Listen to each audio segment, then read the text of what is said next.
Saikareo antoko politika matanjaka eto Madagasikara diny HVM ny mapara ary ny antoko Tim no nahazo vato betsaka indrindra tamin'ny fifidianana ben'ny tanàna sy mpanolo-tsaina izay notontosaina omaly zoma 30 Jolay.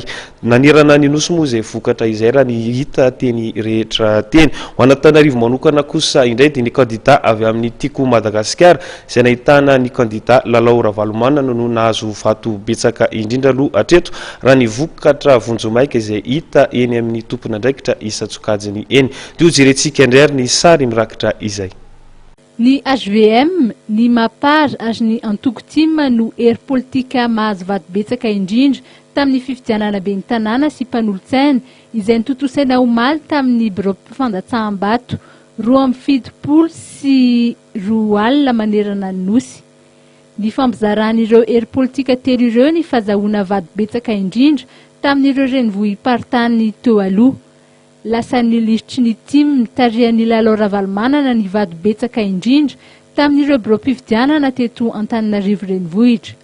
Tao Toliara, ny kandida HVM Beaja Jean no mitarika amin'ny Isambato.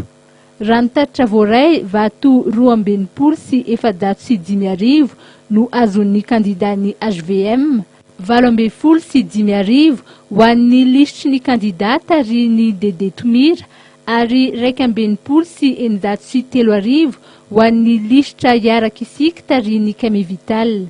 Ny HVM ihany koa no mahazo Isambato betsaka indrindra tao an-drenivohitry Fianaratsoa.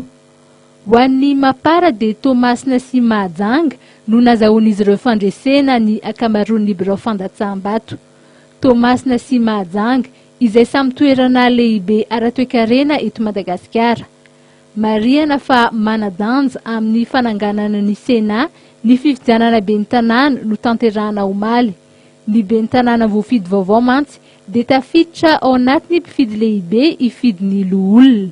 Ny valim-pifidianana amin'ity fifidianana ben'ny tanàna sy mpanolo-tsaina ity no ampiseho ny mety endriky ny Sena.